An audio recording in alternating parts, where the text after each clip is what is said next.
তো নমস্কার বন্ধুগণ, কেমন আছো তোমরা সবাই? আশা করবো সবাই ভালো আছো। আমি হলো কিন্তু চক্রবর্তী, তোমরা দেখছো নিউজ ভারত জব। আজকে আমি তোমাদের সামনে যে চাকরি নিয়ে আলোচনা করবো সেটা হলো এম পকেট। মনে আছে, আই থিঙ্ক তোমাদের, জানি না মনে আছে কিনা, তোমাদের এম পকেট আমি এনেছিলাম প্রায় 1 year এগো। ঠিক আছে, মানে আমারই একটা সাবস্ক্রাইবার দিয়েছিল, কিন্তু এবার কোনো সাবস্ক্রাইবার দেয়নি। এবার আমরা একটা গ্রুপ থেকে পেয়েছি এবং এই এম পকেটটা সম্পূর্ণ ফ্রি অফ কস্ট। এবার এম পকেটে তোমাদের কি কাজ করতে হবে দেখো। প্রথমেই তোমাদের ধারণা হলো এম পকেট মানে লোন, আদার্স যে জিনিসগুলো হয় লোনের ওপরই তো হয় এম পকেট। তো এরকম কিন্তু কোনো কিছু নয়। তো তোমরা পুরো ভিডিও দেখো, পুরো ভিডিও দেখার পর যদি ভালো লেগে থাকে তাহলে তোমরা আবেদন করো, আর যদি ভালো লেগে না থাকে তাহলে তোমরা স্কিপ করে বেরিয়ে যাও, কোনো রকম কোনো প্রবলেম নেই। চ্যানেল প্রথমে একটু ইন্ট্রো দিইনি, আমি হলো কিন্তু তোমরা দেখছো নিউজ ভারত জব। আমাদের চ্যানেলে আমরা বিভিন্ন রকম ফ্রি চাকরির ভিডিও ছেড়ে থাকি। তোমরা যদি ফ্রি চাকরির ভিডিও দেখতে ইন্টারেস্ট হও তাহলে তোমরা অবশ্যই ভিডিও দেখবে, ঠিক আছে। আর যদি তোমাদের আবেদন করতে যদি সুবিধা হয় বা ওই চাকরিটা যদি ভালো লেগে থাকে তাহলে তোমরা আবেদন করে নেবে। মাথায় রাখবে, আমরা কিন্তু কখনো চাকরি করিয়ে দিই না, আমরা শুধু চাকরির খবরটা তোমাদের কাছে পৌঁছে দিই। এবং কখনো যদি আমাদের নাম করে যদি কেউ যদি টাকা চায় তাহলে কখনো টাকা প্রোভাইড করবে না, ঠিক আছে। তো চলো, ভিডিও কমের মধ্যে করে দিচ্ছি, মানে ছোট্টর মধ্যে করে দিচ্ছি, দেখো। এবং তোমাদের এসবিআই পেমেন্ট, মানে এসবিআই পেমেন্ট জানো কি জিনিস? এসবিআই পেমেন্টের ওপর একটি ভিডিও আসতে চলেছে। এবার আমি ওটা আজকেই আসবে কিনা শিওর না, তবে রাত্রিবেলা যদি আসে তাহলে এসবিআই পেমেন্টের ওপর ভিডিও আসবে। এবং আমাদের 24 আওয়ার্স চ্যানেলে একটা খুব মানে বন্ধন সমতুল্য, মানে বন্ধন ব্যাংক সমতুল্য একটি মাইক্রো ফাইন্যান্স কোম্পানির ভিডিও আসবে, মানে ওর কম্পিটিটর বন্ধন ব্যাংক, ঠিক আছে। তো বন্ধন ব্যাংকের মাইক্রো ফাইন্যান্স আমাদের কাছে ভ্যাকেন্সি আসেনি, বা তার মাইক্রো ফাইন্যান্সের ভ্যাকেন্সি এসছে, সেটা আমরা ছাড়বো যদি তোমাদের সুইটেবল মনে হয়। অনেকগুলো লোকেশন আছে, যদি তোমাদের সুইটেবল মনে হয় তোমরা 24 আওয়ার্সের ভিডিওটা গিয়েও দেখে নিতে পারো, ওকে। এবং 24 আওয়ার্সে কিন্তু শপিং মল মানে বাজার কলকাতার কিন্তু ভ্যাকেন্সি দিয়ে দিয়েছিলাম। যদি কেউ শপিং মলে ইন্টারেস্টেড থাকো এখনো কি দেখতে পারো, এখনো কিন্তু ওটা চলবে। শনিবার পর্যন্ত লাস্ট ইন্টারভিউ, ওকে। আমি শেয়ার করে দেবো আজকে। এখানে তোমাদের কোম্পানি নেম হলো এম পকেট। এম পকেট কি কোম্পানি তোমরা জানো? এম পকেট বিভিন্ন রকম লোন দিয়ে থাকে এবং অনলাইনে খুব অ্যাক্টিভ অ্যাপ বলতে পারো, বা অনলাইনে খুব অ্যাক্টিভ সংস্থা বলতে পারো, ঠিক আছে। লোনের ওপরে এরা কাজ করে থাকে এম পকেট।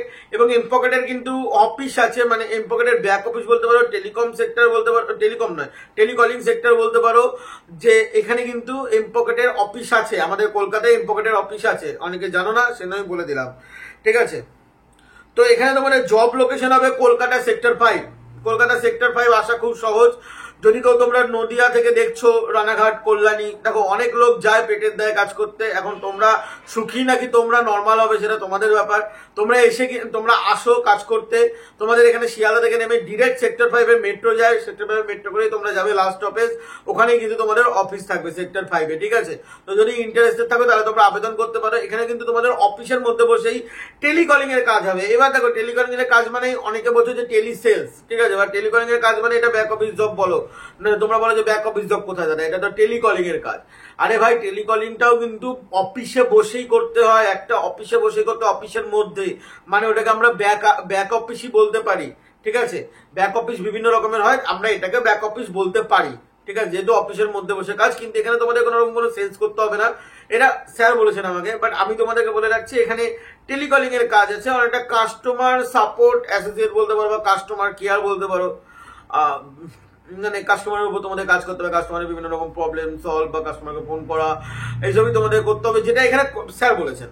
এবার আমি তোমাদেরকে বলে রাখি যে দেখো, তোমরা পুরোপুরি কাস্টমার সাপোর্ট যদি হয়ে থাকো, তোমরা কখনোই এক্সপেকটেশন রাখবে না যে তোমাদেরকে শুধু কলই আসবে বা তোমরা শুধু কাস্টমারের প্রবলেমই সলভ করবে। তোমাদের কিন্তু আই থিঙ্ক যদি তোমরা ফ্রি বসে থাকো, ঠিক আছে, যদি তোমরা ফাঁকা বসে আছো, কোম্পানি তো তোমাদের ফাঁকা বসি থেকে স্যালারি দেবে না, তো আই থিঙ্ক সেলসও দিতে হতে পারে, মানে লোনের উপর কাজ করতে হতে পারে যদি তোমরা ফাঁকা বসে থাকো। তো আমার মনে হয় এটা, ঠিক আছে, কারণ এম পকেট এমনি খুব সুইটেবল জব, কেউ তো ছাড়ে না যদি একবার চাকরি পেয়ে যায়। কিন্তু প্রেশার বস সব কিছুতেই থাকে, এমন কোনো কাজ নেই যেখানে প্রেশার নেই, ঠিক আছে। আচ্ছা, এবার আমি তোমাদেরকে ডিউটির সমস্ত রকম কি কি লাগবে, কি কি আছে সেগুলো বলে রাখি। চাকরির জন্য তো কোনো রকম কোনো টাকা লাগবে না, এটা আমি ভিডিওর প্রথমেই বলে দিয়েছি। এখানে ডিউটি হবে 9 ঘন্টা ইনক্লুডিং 1 hour ব্রেক, ঠিক আছে। এখানে তোমাদের 8 ঘন্টা ডিউটি হবে এবং 1 ঘন্টা তোমরা টিফিন টাইম পাবে। টোটাল মিলে তোমাদের 9 ঘন্টা অফিসের ভেতর থাকতে হবে। এবং তোমাদের এখানে shifting timing will be discuss during. আচ্ছা, তোমাদের এখানে শিফটিং টাইমিং হবে, ঠিক আছে, শিফটিং টাইমিং হবে। তো সেটা তোমাদের ইন্টারভিউর সময় তোমাদের সাথে ডিসকাস করে নেবেন স্যার বা এইচআররা। এখানে তোমাদের প্রেফারেবল ল্যাঙ্গুয়েজ হলো হিন্দি, ইংলিশ, বাংলা। তুমি বাংলা জানো, হিন্দি জানো, কোনো প্রবলেম নেই, তুমি বাংলা হিন্দি দুটো ভাষাতে কথা বলতে পারবে, কিন্তু ইংলিশটা লাগবেই। কারণ দেখো অনেক জায়গায় ইংলিশে কল করতে হতে পারে, তো ইংলিশটা লাগবেই, ঠিক আছে। এবং ইংলিশ কিন্তু লিখতে বুঝতে পড়তে জানতে হবে। এবং আমি তোমাদেরকে একটা কথা বলবো, কম্পিউটারও চালাতে জানতে হবে, ঠিক আছে।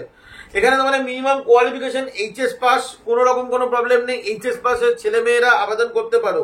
এখানে তোমাদের যেটা মানে স্যালারি যেটা আছে সেটা ডিসকাস করা হবে। আমি বলবো যে তোমাদের স্যালারি আই থিঙ্ক 10 থেকে ওই 13-14 মধ্যে হওয়ার কথা, ঠিক আছে। এবার এইচএস পাস যেহেতু আমি সেই হিসাবে বলছি, যদি এর বেশি দেয় তাহলে তো খুবই ভালো, কিন্তু এর বেশি দেওয়ার কথা না, কারণ এটা এইচএস পাসের ভ্যাকান্সি উইথ আবার ফ্রেশার। থাম্বনেলে দেখো আমি লিখে দিয়েছি যে ফ্রেশার, ঠিক আছে। ফ্রেশার এবং এক্সপিরিয়েন্স বোথ ক্যান অ্যাপ্লাই। তো যারা ফ্রেশার আছে তারা এখানে আবেদন করতে পারো, এক্সপিরিয়েন্স থাকলে তোমরা এখানে আবেদন করতে পারো। কিন্তু যদি তোমরা এক্সপিরিয়েন্স থাকো, এক্সপিরিয়েন্সের 3 মান্থের প্লে স্লিপ কিন্তু তোমাদের এখানে শো করতে হবে। 3 মান্থের যে পে স্লিপটা সেটা কিন্তু অবশ্যই এখানে শো করতে হবে। এখানে totally work from office job.